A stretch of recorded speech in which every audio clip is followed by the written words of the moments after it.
দিতেই হবে, এটা প্রথম দাবি ছিল আমাদের। এবং দ্বিতীয়ত আমরা সকলে মিলে দাবি রেখেছিলাম যে ওএমআর যেগুলো হাইকোর্টের ডিভিশন বেঞ্চ বলেছিল পাবলিশ করতে, সেগুলো যেন পাবলিশ করা হয়, তার ভিত্তিতে রিফারেলের দাবি আমরা রেখেছি।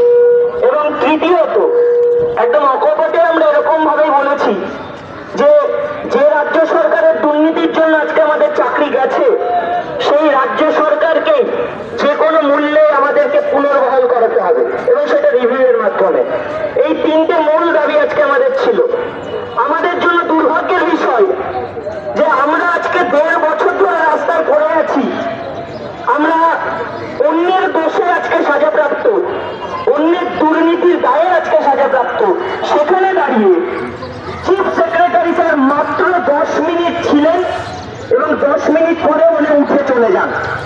এটা সত্যি লজ্জার বিষয় আমাদের কাছে যে আমরা বারবার অনুরোধ করছি, স্যার আপনি চলে যাবেন না, আমরা মর্মাহত এতদিন ধরে এখানে যন্ত্রণায় ভুগছি, আর আপনি 10 মিনিট পরে চলে যাচ্ছেন। আমরা কথাগুলো বলতেও